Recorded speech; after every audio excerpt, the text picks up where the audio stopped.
This is Ask Joe number 169.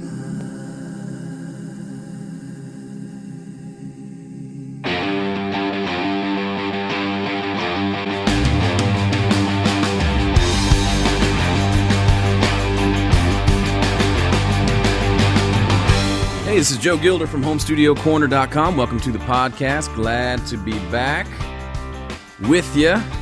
Hope you're having a good week. Hope you had a good weekend. And those of you here on the live stream, welcome as well. This is super duper lots of fun. And I love getting to do this. So, what are we going to talk about today? Well, first of all, that intro, if you'd like to catch up and watch me do these intros from week to week, if you'd also like to just be here when we do the live stream, then check it out over on my Twitter page. Or the best way, actually, is to go to homestudiocorner.com/calendar. I put my schedule on there, usually week by week, on when I'll be doing the live streams for that week. I think I only have one scheduled for this week, and I've been out of town, so I haven't done a bunch. And as I'm recording this, I actually don't have episode 168 posted yet, so I apologize. I did it really right last minute before I left town for the weekend and just didn't get it posted. So I'll get both of these, should be up around the same time, so you can watch me back to back, which is really what your dream is.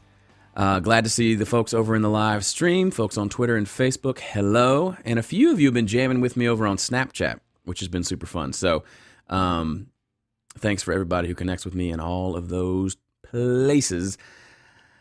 So let's see, what's new with me? Well, we'll talk about the band a little bit and see where this goes, and then we'll just jump into your questions. I took a long time doing the intro, so I want to make sure I get plenty of time for questions before I have to duck out of here. And after this, I'm recording an episode of the Simply Recording podcast with Graham Cochran, which if you haven't checked that out lately, check it out at simplyrecordingpodcast.com.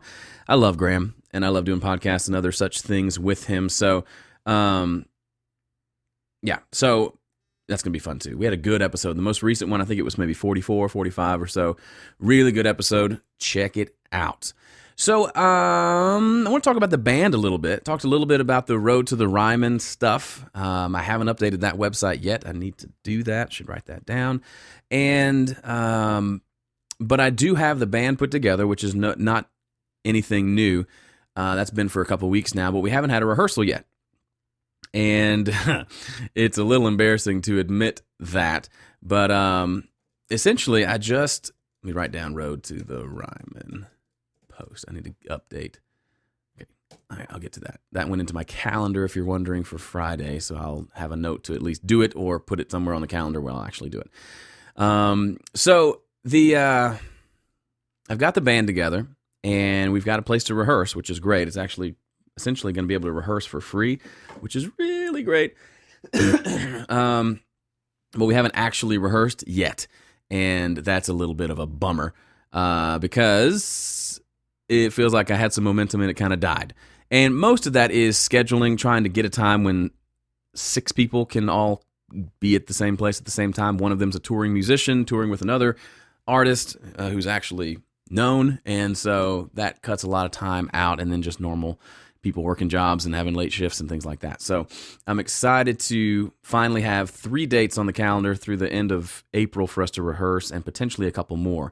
What was interesting, though, and this is a cool tool for you if you're in a band or thinking about a band, or you have any sort of situation where you're trying to coordinate best times for multiple people to get together to do whatever, whether it's a meeting or band rehearsal or even concerts and shows or recording sessions, whatever the case may be.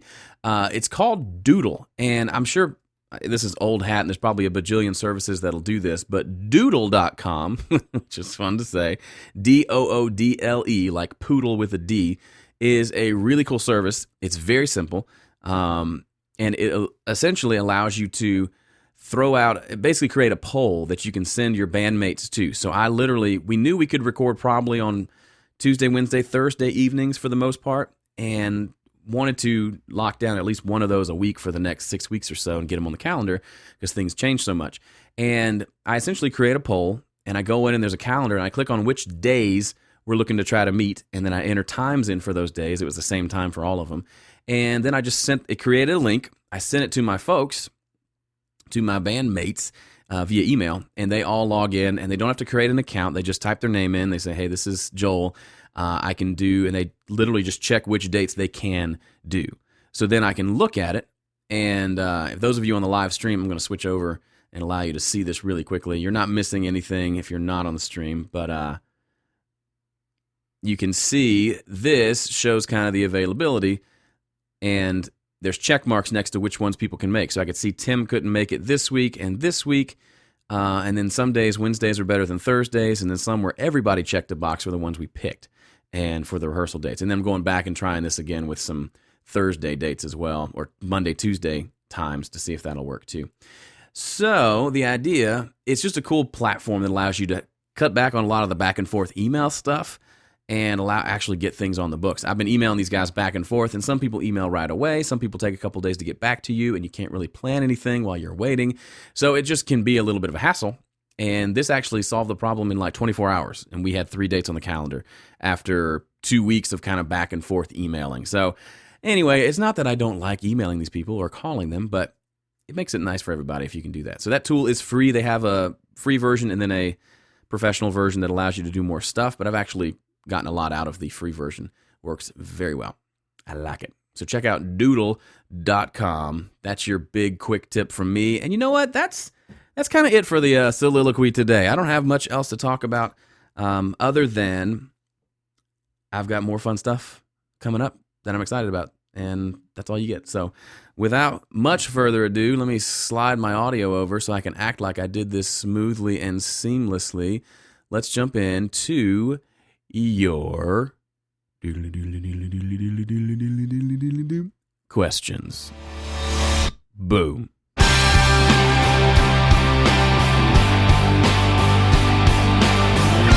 All right, I got a question here from LT Music. And LT says, opinions on music college or audio school? Audio school. Now, I've talked about this before, but it's a good topic to come up because we get this question a lot in these circles. I did go to audio school, and I think it's fantastic. Do you have to go? No. And it's kind of the way I feel about any sort of school other than going to be a doctor or a lawyer where you literally have to have these certain degrees to be able to do the work that you want to do. Otherwise, I don't really see a huge burden to have to go those routes to learn this stuff. Just the other day, somebody emailed me saying there's some local venue that's offering to do some sort of a Pro Tools certification course. Should I do it? Is it worth my time? And I'm not saying it's not worth your time necessarily, because learning how to use your software effectively is a good thing. It can help you become more efficient in the way that you run your sessions and to make you faster and quicker and all those good things. I just don't see, for most people, I don't see how, if you're an average Joe like me, you're working out of a home studio, I'm not seeing the big, huge benefit of going in and having a certification for recording people in your home studio. I've never had somebody say, hey, I want to work with you, but I got to know if you're certified before I use you. That's probably a lot of baggage that we carry over from the corporate world, where there are certain job positions that you just can't have because you don't have that particular degree, even though the degree doesn't really mean anything, and you have the experience and the expertise, and you would crush that job. But the fact that you don't have that specific degree, that specific master's degree or whatever, precludes you from taking that job. It's one of those things that it stinks, but that's kind of how life is. It doesn't have to be that way in your studio. If anything, if you're kind of in that vein of thinking you have to get these certifications or you have to go to audio school to be good at audio engineering, you might want to be careful that you're not coming up with excuses and things to do to prevent you from actually having to do the real work of getting good at this. If you start recording and nothing sounds good, it'd be easy to say, you know what, it's because I don't have a degree. I'm going to go spend the next 4 years of my life and $80,000 to get that degree, and then I'll be good. Will you be good by the end of that? Maybe. Could you have spent way less than that and just invested the same amount of time in your own studio and gotten better? Yeah, I think so. So I'm not down on audio school. It gives you the opportunity to meet people you wouldn't meet otherwise, to use equipment you wouldn't be able to use otherwise, and probably to speed up the learning curve of what you can do on your own or through YouTube videos and things like that.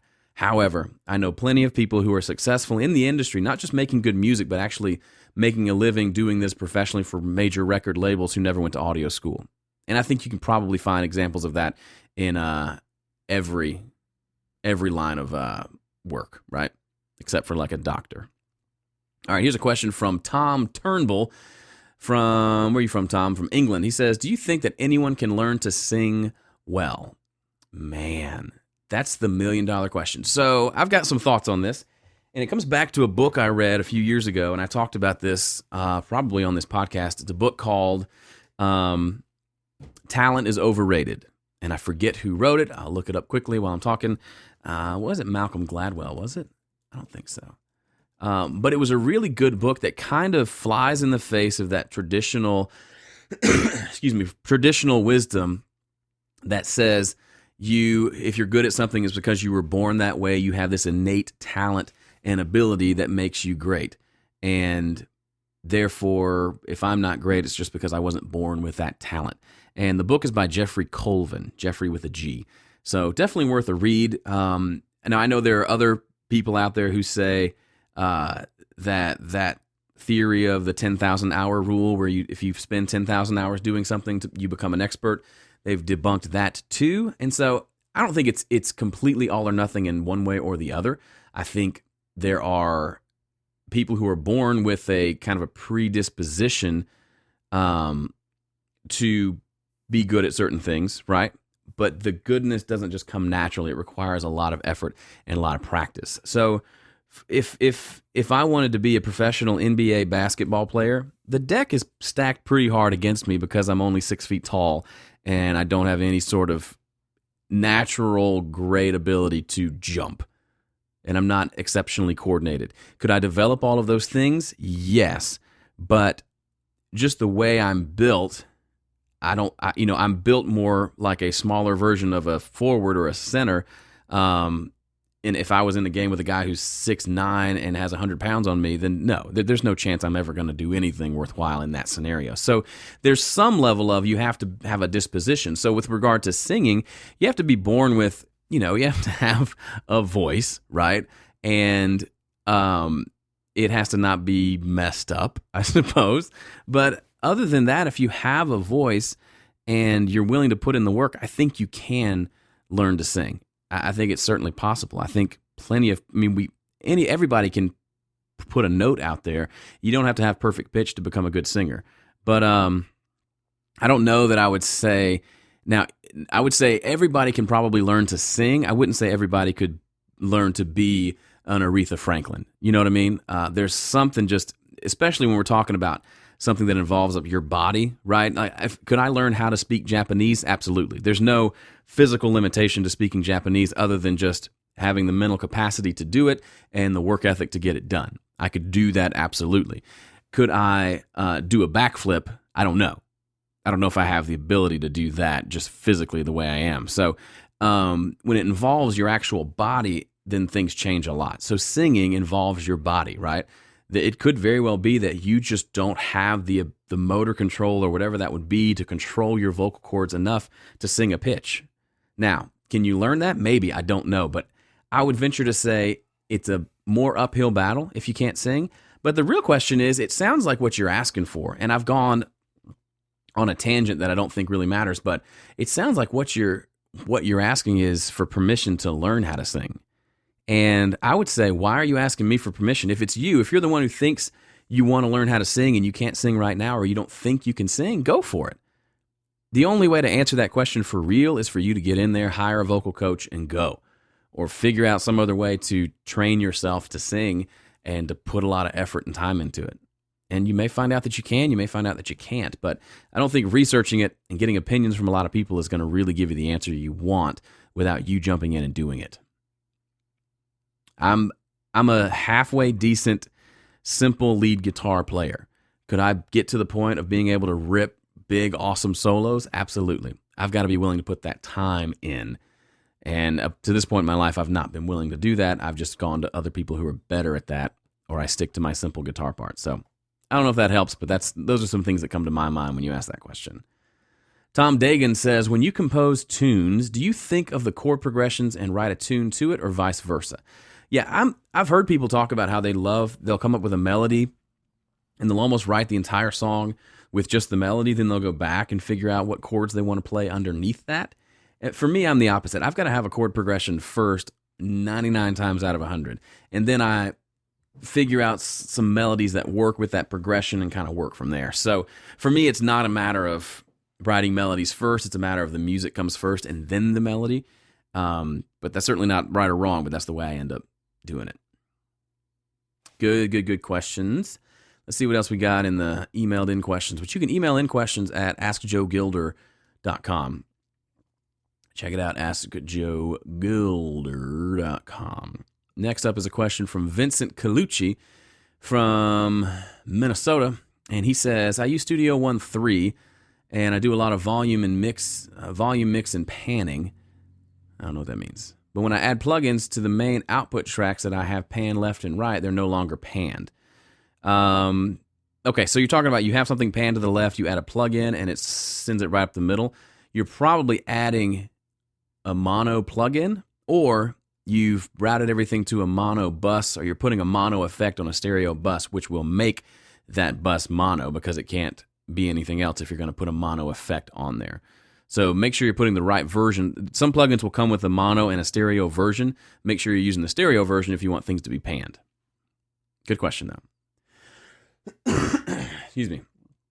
Let's see. Here's a question from RJ from Mexico. It says, for an aspiring engineer like me, which is trying to gather as much info as possible, it's really hard to find information about recording. It's all about mixing and mastering everywhere. Is recording all about practice, mic placement, and that's it? I can't get into mixing if I'm not able to get good recordings yet. Get it right at the source. RJ, you nailed it. Being on this side of that world where people come to me asking for things, I will tell you, you're absolutely right. Most people want to learn about mixing because mixing's fun, and in a lot of ways, mixing takes less effort. I can sit down at my computer and I can mix whenever I want. To record, I've got to get a microphone out, get an instrument, get a singer or a songwriter, a guitar player, whoever, and do all that. There's more work involved there. So I think that's partially why people tend to lean towards wanting to learn about mixing. Mixing's easier. And there's this myth that if I can get really good at mixing, it'll solve all my problems. When in reality, you should be more like RJ, who's really doesn't care as much about mixing. He wants to learn about being better at recording. The bad news is, RJ, you can learn stuff and you can learn about different mic techniques. For example, there's lots of different ways to record drum overheads. And those are the kind of things that it's nice to learn what other people have done and then just copy them and work your way from there, figuring out what you like and what works for you. But ultimately, a lot about recording is about the creative process, right? It's about what are you recording? What's the song like? What parts are you choosing to record? What instruments are you using? And what parts are they playing? And does that fit with the entire song? It's really not even a recording technique. It's a production technique. And that's the kind of stuff that doesn't really get taught because it's almost something you can't really teach. You can observe by listening to a lot of good music and listen to what they did to the song and then figure out kind of the mindset behind that by listening and then emulate that on your next project. But ultimately, I can't tell you if I could say, I can tell you I typically use something like when I'm recording guitar amps, I use a Shure SM57, right? That's just typically, I've A-B'd things, I've tried other things, that's the one I end up liking the most. That's not going to help you make sure the guitarist is playing the right guitar or his guitar is in tune or he's recording the right part, right? Because all of those things are what really makes up a good recording, which is what allows you to get a good mix. So I think, honestly, it comes down to your musicality and a lot of trial and error. It's kind of like saying, what are the 3 steps to writing a hit song? There isn't one. People who write hit songs sometimes don't even realize they're doing it, right? They're just writing, and eventually a song comes out that really connects with people and becomes a hit song. But they couldn't give you a formula. If you could put a formula on it and guarantee that everyone who uses this formula would get a hit song, well, guess what? No, everyone would have a hit song, and it would cease to be a thing, right? because what makes it a hit song is that someone hit on something that was emotionally connected to whatever the listener is experiencing. So it's the same way with recording. Yes, you want to do trial and error to get the best guitar tone you can. You want to try different microphones, different mic placements, different things to try.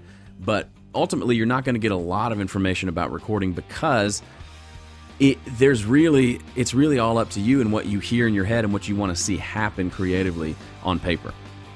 This is a lot along the lines of stuff I talked about when I did my presentation at Audio Bloggers Live, which that'll be up on YouTube and Facebook here later today, hopefully. I'm trying to get it all exported. But I talked about this idea that you can have golden ears. You can learn how to hear things really well. It just takes a lot of time and intentionality, and it takes making sure you focus on the right stuff. So RJ, when I read your email, I don't have any concern for you at all, in the sense of I'm not worried that you're going to get off on the wrong track.